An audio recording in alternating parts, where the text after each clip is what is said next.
makita tatay ko dahil nag-12 noon, i-cremate na siya. Pero kapansin niya, may buhok pa rin ako. Na-stress out o baka sinasabi ng tatay ko na huwag ko nang gawin yung iba. Bahala na lang. But then ito pa rin naman ang ritual na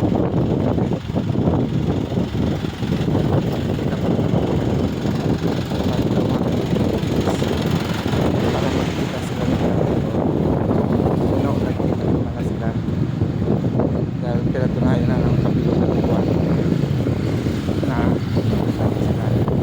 And now I am realizing that the water mayroon is the head is not my connection to my parents, but it is the connection to my ancestors.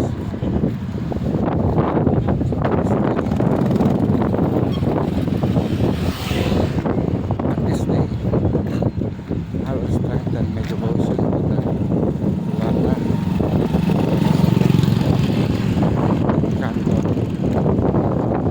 and to the people, all the souls ng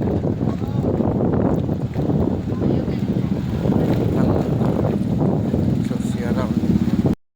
So 9:17 pa lang, subukan pa rin natin tumupad ng pangako. Andito tayo naglalakad sa Borromeo, palayo sa lugar ni tatay, pero maghanap pa rin tayo ng barbershop just in case makakita tayo ngayon. Ibig sabihin hindi na tayong tulutan ng mga diwata. Ito pa rin itong aming pangako. So hanap tayo ng barberia. So struggling sa pagiging dinabaylan na communicating with the spirits. Parang we rely on the given opportunities or chances na ibinibigay ng universe. Kahit na may pangako tayo, tulad ng sabi ko, magpapupet or i-offer yung aking buhok on the day of burial ni tatay. So I have to know very well ano ba yung pangako ko living. So technically yung cremation is yun na yung last day ni tatay, pero parang hino-hold niya yung opportunity, yung promise ko to cut off my hair kasi baka hindi naman siya living pa technically. So naghanap tayo ng tawag dito, ng barbershop. Merong bukas pero wala. Ang dating ng hair cutter ay 11 AM pa. So nakakainis dahil kasi nagising ako maaga. Nagbukas din sila ng maaga pero wala pa yung barbers o yung hair cutter. So technically wala mang gugupit. I want to do it ritually and give my hair, kumbaga ipabaya ko sa professional hair cutter ang magupit ng buhok ko para maipapabaon ko pa kay tatay. But then parang hindi yata mangyayari yon. So balik na ulit ako kay tatay. Gagawin ko na lang naman ako ng kape or kumain while sila Joanne, si ate nag-aayos pa para yung biyahe nila bukas ng maaga. Yun lang, medyo ito na nagiging emotional na ulit tayo. Talagang this is the last day of tatay being, a whole body. Mamaya magiging abo na siya. Weird nga dahil kasi sabi dito may viewing na sinusunog ng tatay ko. Parang ang saklap naman nun na habang sinusunod ang tatay ko, nanonood, kumakain.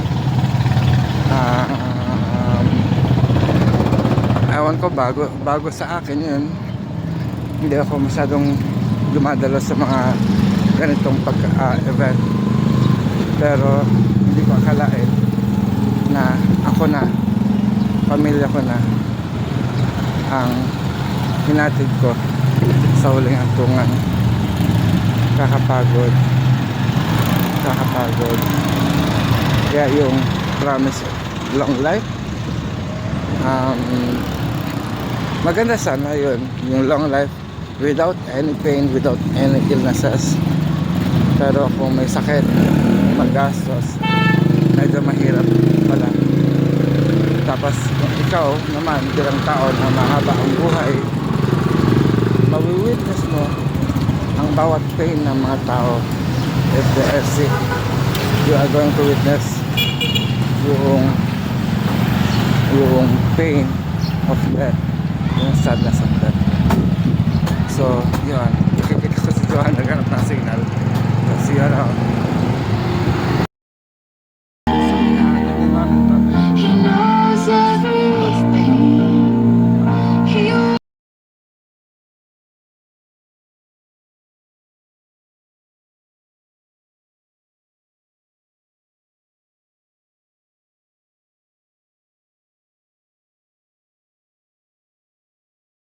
So last viewing na talaga natin kay tatay, and yun na. So hindi na natin makikita, but then they allowed us na masunod siya.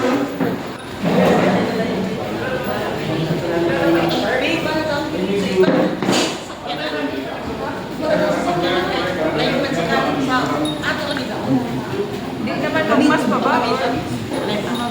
Mga jeep ba? O mag-spray pa? Hindi na. Kasi kung ano, or diretso na.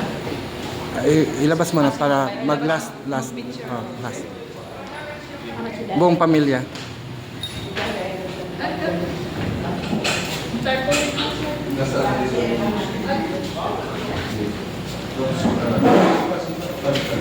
So all family members mag-picture na. Lahat. lahat naman dito.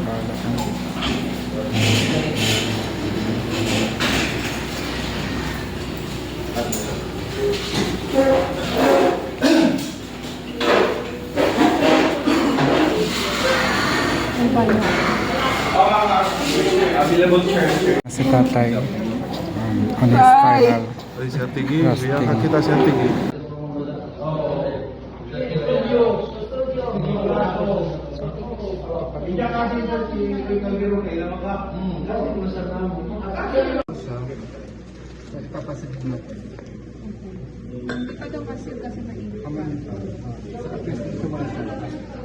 Isisil na po lang.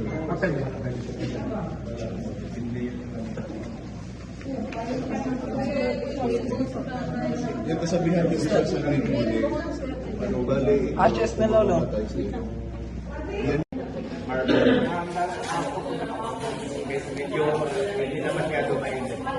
Ano mainit pa? Hindi na. Eh, huwag mong pulutan eh.